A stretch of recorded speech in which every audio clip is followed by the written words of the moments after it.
Good morning, ladies and gentlemen. It gives me great pleasure to share with you our expertise and analytical approaches to support the accurate assessment of nicotine exposure. What I hope to cover in the next 20 minutes is how ABS Laboratories' experience has supported the research and development of nicotine. Also, what assays are available to assess smoking and nicotine usage. Why would you assay cotinine? What the sample collection methods are required to measure cotinine. Then I will describe our Tandem mass spectrometry assay for cotinine, the results we obtain and how to interpret this data. And then key considerations when you are thinking about smoking cessation research and guidance. And then I have a presentation summary and some acknowledgements. So, ABS Laboratories nicotine assay experience. Here is a brief history about ABS Laboratories. The founder of ABS Laboratories is Colin Fairbairn. He actually established the Nicotine Laboratory in the UK, which was funded by the Cancer Research UK and Medical Research Council. This programme grant led to this research team establishing the standard assay for measuring nicotine and cotinine in biological fluids using gas chromatography, nitrogen phosphorus detection. In 1995, the professor that held this programme grant retired and the funding was reduced. So Colin joined up with myself, who has experience within the pharmaceutical industry, to set up ABS Laboratories Limited, where we could continue supporting all the research and development that we had supported in the past for nicotine and passive smoking studies, as well as supporting other R&D projects for pharmaceutical products. We are the only laboratory in Europe that have constantly been invited to contribute to inter-assay quality assessments by the CDC in the US for measuring cotinine, nicotine and other metabolites in biological fluids. In 2018, ABS Laboratories, who were just a bioanalytical laboratory, were purchased by ACM Global Laboratories, who are specialised in the global support of clinical trials, from logistics, kit, production, project management, and central lab facilities.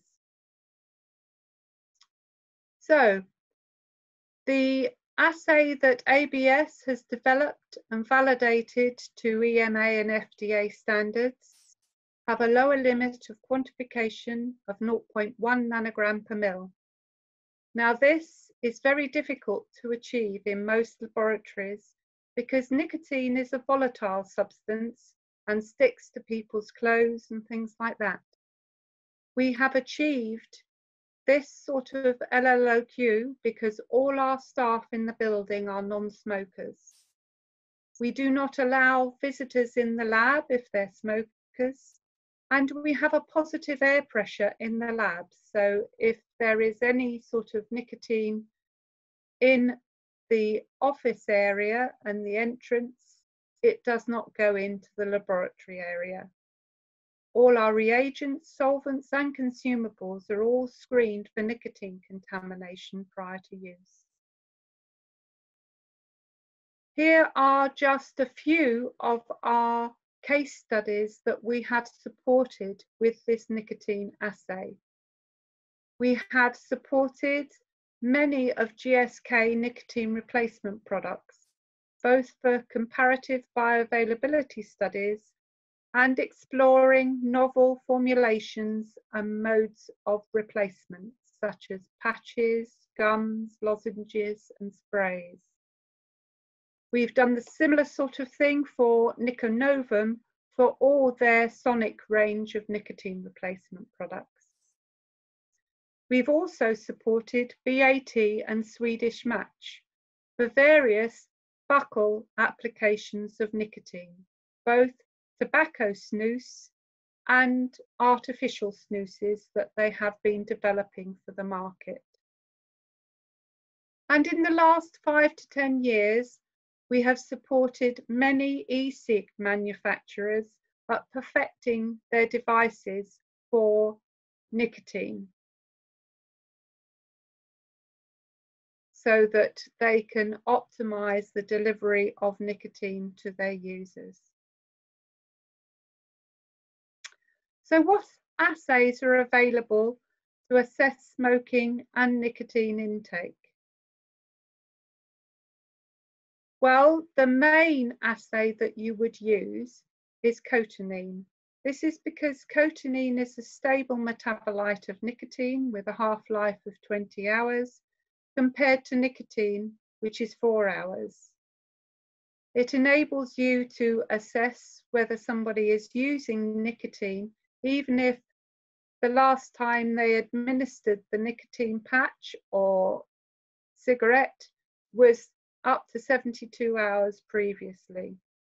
So it's a method, a quantitative method of assessing nicotine dependence. It's the optimum measurement of smoking cessation assessment, and it also gives positive feedback to the person trying to quit. Our assays are also sensitive enough to evaluate passive smoking levels in family members. As well as having this assay for cotinine, you can assay other analytes to differentiate between tobacco and other nicotine replacement products, such as assaying anabazine or 3-HPMA.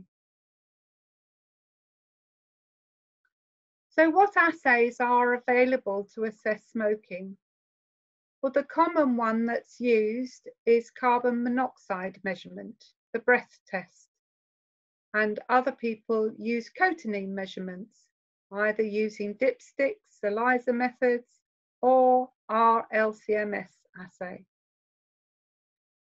Now, carbon monoxide measurement, the advantage of this is it is used point of care, it's cheap, it's non-invasive, and it's actually quite good for assessing heavy smokers.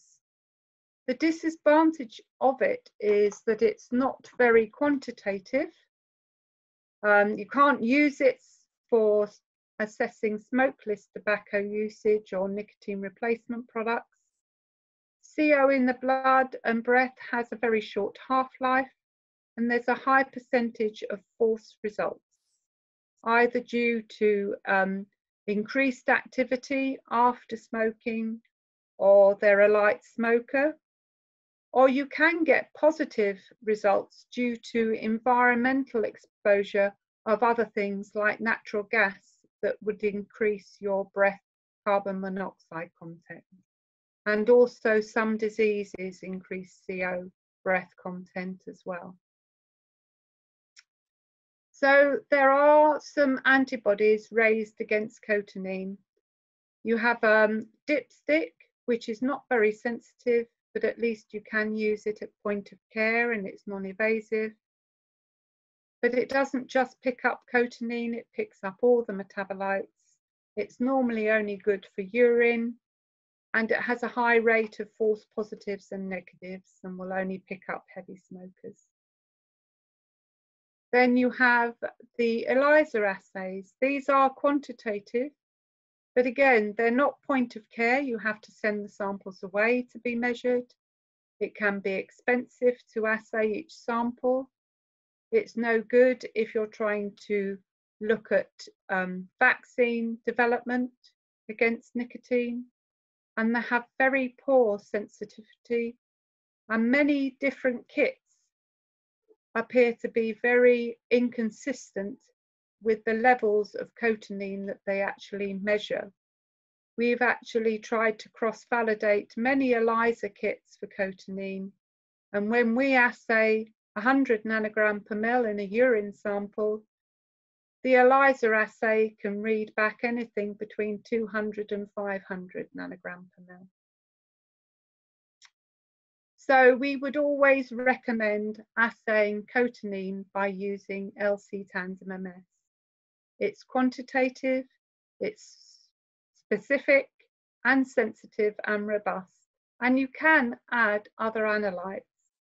All right, you can't do it at point of care, and compared to carbon monoxide monitoring, it is expensive per test. Now, how do you go about collecting samples for cotinine measurements? Saliva collection methods. The one we recommend is using a salivette. It's easy to collect the saliva, and the container is suitable for popping in an envelope and posting in the mail. We've actually shown that cotinine is stable in saliva for up to 14 days at room temperature, so there's no special mailing requirements. Unfortunately, this swab approach to collecting saliva is not always good for young children due to the choking possibility. So we recommend that you use a straw and that they dribble down the straw. This is to stop collecting sputum. We want saliva, not sputum. Again, if you haven't got a salivette, then a dental roll and putting it in a tube can be just as good as a salivette. There is another saliva collection device on the market called Orasure. This actually dilutes the sample, but does give you a colour change when it's collected enough saliva for analysis. So we wouldn't recommend it if you wanted to look at passive smoking levels, but it's fine for looking at nicotine usage. So I'm just going to quickly describe the mass spectrometry assay that we use for cotinine. The analysis time is very quick. It only takes 5 minutes per sample. It has the ultimate specificity in that you know you're measuring cotinine and nothing else. The only interference that you can actually get in any biological sample is due to diet. And these levels can be up to 0.01 nanogram per mil. And this is because basically nicotine is present in things like carrots and tomatoes, but you have to eat quite a few of these vegetables to get these sorts of levels. With the LCMS assay, we can assay other analytes in there, and automation allows cost saving, and we can analyze large batches of samples. I suppose the only disadvantage is the equipment is expensive. One LCMS unit costs about £300,000, and the chromatography that we use is quite sophisticated. Basically, how we quantify cotinine in a biological sample is that we will precipitate the proteins with solvent, centrifuge off the proteins, then add some aqueous to the solvent so that it's suitable for introduction onto the liquid chromatograph. And then you do your chromatography into the mass spectrometer. You ionize the molecules to generate their protonated molecular ion, where you can see you've got cotinine here at 177 and its deuterated internal standard at 180. It then enters Q2 part of the mass spectrometer. This is the collision dissociation cell, which has some air in it, and the molecule fragments again where the curly arrow is in the structure above, producing the product ion at a mass to charge ratio of 80. And this is how we get that specificity, sensitivity for measuring cotinine. I will now go through some results and data interpretation for you. Here is after us supporting a lot of R&D in this area, comparing our results to questionnaires of how they have set various levels.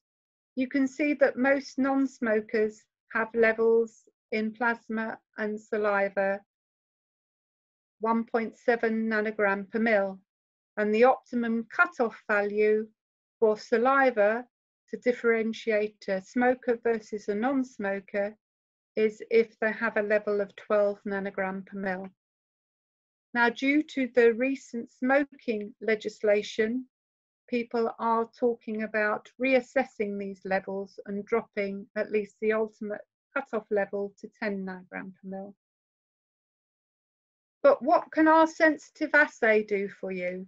Well, this is just an example of where we were looking at passive smoking in children, dependent on how many smokers there were in the household. And you can actually see the levels increase depending on the number of smokers in the household. Now, how do we equate this to the amount of nicotine that the children are absorbing? This does assume that people normally absorb 1 mg of nicotine from a cigarette, but that's the only assumption. I know people will argue, well, it's dependent on number of puffs and how deeply they inhale, but we have to make an assumption somewhere. So we can multiply the cotinine level that we've got by 0.08, and this gives you a level of nicotine absorbed in the body. For example, if you've got a measure of cotinine of 5 nanogram per mil, the estimated daily exposure to that person by passive smoking is 0.4 mg of nicotine, or just less than half a cigarette. Now, we have done that with bar workers and things in the past, and it's quite amazing that some people, if you take the saliva before and after an 8-hour shift, they could be exposed to up to 5 cigarettes worth of nicotine. I'm now going to go on to nicotine and smoking, our research experience at ABS Laboratories. And I'd like to give you some key considerations when trying to assess your smoking cessation research versus the regulatory guidance. So you have guidance from the regulatory authorities, be it NICE in the UK or the FDA in the US, public health guidance. Now, they have set up the guidance of how to go about smoking cessation treatment, and all their studies actually measure cotinine to assess cessation. But the guidance given to others do not mention assaying cotinine as a measure of cessation. I'm not sure why, whether it's oversight or cost.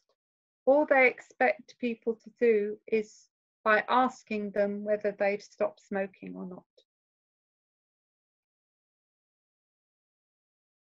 We have constantly shown that the results of asking people a question in patient surveys of whether they smoke or not is often inconsistent with the cotinine measurements. So many people will say they're not smoking, but we will still assay cotinine, which indicates they still are. I actually feel that cotinine assessment is the key for successful smoking cessation. I feel without cotinine measurements, it's a bit like somebody trying to lose weight without measuring their weight. So in summary, I've gone through and described ABS Laboratories nicotine and cotinine assays. I've shown you our experience in this area. I've given you some guidance on sample collection. And I can tell you we have well-defined nicotine and cotinine assay methods and protocols, and shared some of our results and data interpretation with you. The other services we can provide to you are assays that differentiate between tobacco and other nicotine usage by assaying anabasine in saliva, or we can assay 3-HPMA or anabasine in urine. Another thing that's useful for smoking cessation is assessing an individual's nicotine metabolism rate by assaying cotinine and 3-hydroxycotinine, and this will give a metabolism rate. As some people who are trying to stop smoking, if they are fast metabolizers of nicotine, they are far better on nicotinic acid antagonist therapy rather than nicotine replacement products, because they just tend to get addicted to the nicotine replacement products such as sprays and gums and things, whereas administration of Zyban or Wellbutrin is far more successful. I would just like to acknowledge some of the experts and pioneers in this field of nicotine bioanalytical research, and to my colleagues at ABS Laboratories and ACM Global Laboratories. And if you want to learn anything more about our company, please do visit our website. Thank you for your attention.